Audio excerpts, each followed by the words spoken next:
여느 교실과 다르지 않은 고등학교 수업 풍경. 하지만 이 학교는 일반적인 학교와 많이 다릅니다.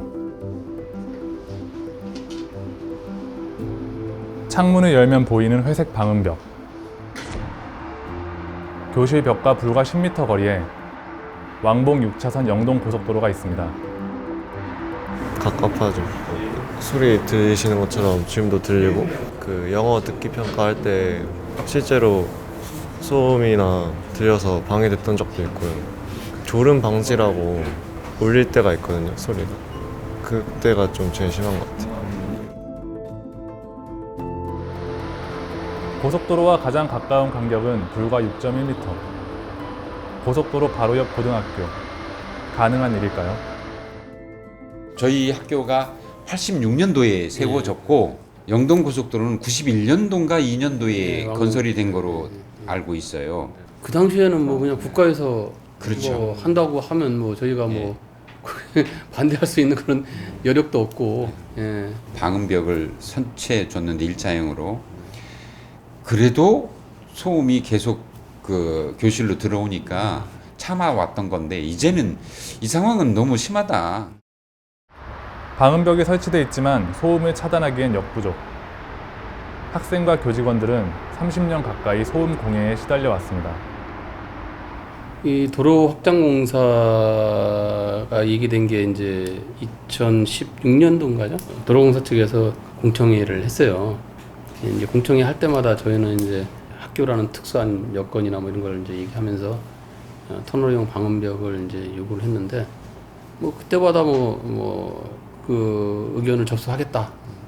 그런데 이제 11월 달에 공문이 왔어요. 전형적으로 터널용 방음벽은 안 되고 일자형 방음벽으로 하는데 지금 11m에서 18m로 높여주겠다. 그래서 18m로 높아지면 거의 그 학교 건물이 이 방음벽 안에 그냥 갇히게 되는 그런 상황이 되고요. 그렇게 된다 그러면 이제 학생들은 지금 이제 뭐 3년 내내 이 거대한 장벽을 보고 생활하는 그런 상황이 되고. 도로 확장에 따른 소음 증가 대책으로 방음벽 높이를 18m로 올리겠다는 도로공사의 계획에 학교의 근심은 커졌습니다. 이게 다시 또 9m가 7m가 올라와서 18m가 되면 이 건물보다 높아지는 거예요, 이게. 실제로 여기서 느껴지는 느낌은 거대한 그 장벽이 하나 만들어지는 거다. 근데 이게 만약에라도 설마 그럴 리는 없겠다고 우린 얘기하지만 문제가 생겨서 무너지면 붕괴가 되면 이건 이건 더 이상 왜 그랬냐 그때 가서 뭐 이런 얘기 해봐야 소용없는 시대가 오는 거예요. 지금 이거 무너질 수도 있다고 봐요, 저는. 안 보인다고 그랬더니 이쪽에서 또 대책이 투명한 거로 세워주겠대요. 투명한 거 세워주겠다는 건 아크릴판 얘기일 거고, 그럼 그건 이거보다 훨씬 더 약할 텐데 넘어지면 그거 어떻게 해요? 벗어나지 않는 선에서 이 두 개를 이어보는 거예요. 학생들 역시 방음벽 설치 반대에 나섰습니다. 창문을 열게 되면은 소음도 많고 도로에서 나오는 매연 같은 걸로 약간 목이 텁텁하다는 친구도 있었고, 사실 18m 방음벽이 세워지면 이제 뭐 여기서 보이는 약간 산의 조망 같은 것도 볼 수 없게 되고 그냥 회색 벽만 볼 수 있기 때문에 뭐 그냥 답답해서 집중도 잘 안 되고 가끔씩 뭐 밖을 바라보면서 약간 정신을 환기시켜야 될 것도 있는데, 벽이 세워지는 게 된다면 이제 약간 너무 답답해서 약간 수업에 집중도 못하고 약간 학습에도 많이 침해받을 것 같다고 생각합니다. 학생들이 이렇게 해서 나서게 된 계기가 있나요? 학생들의 학습을 위한 게 거의 핵심적인 사안이라 생각했기 때문에 이대로 학생들이 주장을 안 하면은 아예 방음벽 설치해서 학생들의 학습권을 침해받을 것 같아 해서 이제 학생회장이랑 이제 학생회 담당 선생님이랑 얘기를 해서 이제 학생들이 나서야 될 것 같다고 그때부터 생각하게 됐습니다. 한국도로공사는 방음벽으로도 충분히 소음을 막을 수 있다는 입장입니다. 환경영향평가 결과 그 소음 기준치가 있어요. 55대11 미만으로 저희가 분석이 됐기 때문에 방음벽으로 설계를 했고, 학교에서 이제 요구하는 것은 방음 터널로 요구를 하고 있어요. 그래서 이제 방음 터널로 하게 되면 사업비가 94억 원이 더 듭니다. 동원구는 방음벽으로 그 소음 기준치 이내에 들기 때문에 방음벽으로 설계를 했고요. 방음벽만으로 소음 기준치 이내에 못 들게 되면 방음 터널로 하게 되는 거죠. 학교 보건법 시행 규칙에 명시된 55데시벨. 55dB의 소음은 인체에 어떤 영향을 줄까요? 국가 소음 정보 시스템에 따르면 50dB은 조용한 사무실 정도의 소리로 호흡 맥박수 증가, 계산력 저하 등에 영향을 줍니다. 60dB의 소음은 보통의 대화 소리로 지속적으로 노출될 경우 수면 장애를 일으킬 수 있습니다. 도로공사는 측정 결과와 예측값에 따라 방음벽만 설치해도 충분하다는 입장입니다. 하지만 학교 측의 입장은 다릅니다. 측정 자체가 잘못됐다는 것입니다. 이 도로가 광교에도 가는 도로거든요, 이 도로가. 근데 거기는 소음 측정치가 나오는데 여기는 안 나온다는 것 자체가 이상하죠.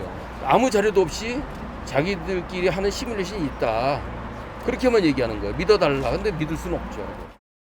근데 여기 세 차례 소음 측정한 거는 실내 소음도하고 실외 소음도 차이를 저희가 확인하기 위함이 어떻게 보면 가장 큰 목적이에요.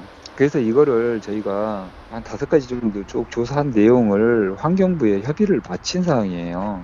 문제가 없으니까 지금 계속 이렇게 대응을 하고 있는 거고, 그래서 이제 그렇게 하니까 환경부에서도 이걸 보고 이렇게 하면 되겠다 하고 환경영향평가 협의를 완료를 시켜준 상황이거든요. 저희가 어떤 소음 측정 기준이나 이런 부분이 거기에 맞춰서 안 해줬다고 하면 환경부에서 승인을 해줄 수가 없잖아요. 학교와 도로공사의 의견이 대립하고 있는 상황. 취재진은 직접 소음 정도를 측정해봤습니다.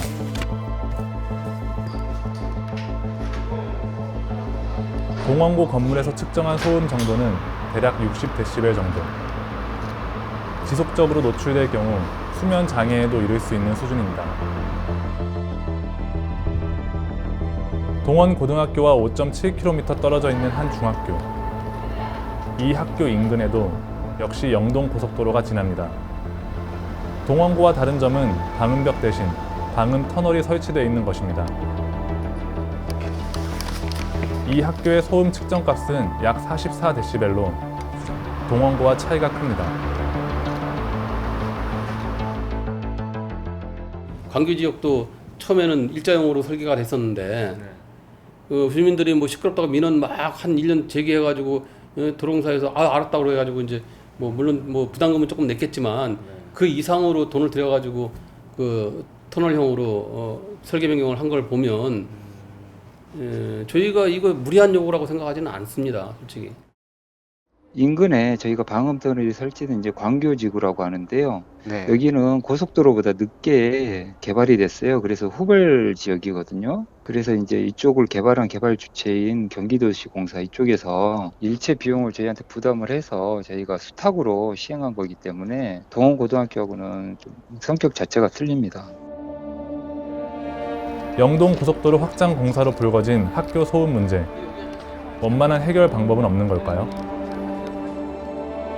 지금 학교 보건법 시행규칙에 따르면 공장이라든지 아니면 도로로부터 발생하는 소음의 기준을 최대 55dB 이하로 할 것, 이렇게 지금 규정해 놓고 있는데, 지금 도로공사에서는 이 55dB라는 기준을 마치 굉장히 절대적인 기준처럼 생각하고 있는 겁니다. 도로공사 측에서 얘기하는 것도 어느 정도 이해는 가요. 왜냐하면 공사기 때문에 엄격한 기준에 따라서 자금 예산 집행을 해야 된다는 거거든요. 근데 사실 저 기준은 기본적으로 소음에 대한 최대 기준을 얘기를 하는 것이기 때문에 실질적으로 그 학생들이 느끼는 피해가 어느 정도 되는지를 좀 판단을 해서 좀 더 유연하게 학교 측하고 협의하고 실질적으로 55dB보다 훨씬 더 낮은 소음들이 발생할 수 있도록 좀 그런 저감 대책을 충분히 마련해야 되지 않을까 하는 생각입니다. 옛날에 제가 여기 89년도 학교 왔을 때는 이 산자락이 여기까지 내려왔었어요. 학생들이 항상 이제 이렇게 생활하면서 산과 접할 수 있는 그런 환경이었는데, 도로가 생기고 방음벽이 생기면서 굉장히 많이 답답하고, 또 이게 18m까지 올라간다고 생각하니까 요새 잠이 안 와요. 한국도로공사가 지금 소유한 토지에 대해서 자기의 자유로운 사용을 주장하는 거는 그들의 권리인데, 사실 학생들의 학습권과 조망권이 더 우선시 되어야 된다고 생각을 하고요. 방음벽을 세워서 학습을 침해한다는 거는 너무 부당한 권리라고 생각을 합니다. 도로공사는 학교 측 의견을 일부 받아들여 24일 다시 소음 측정을 할 예정입니다. 소음 공해에 시달리고 있는 학생들의 고통이 제대로 측정될 수 있을까요?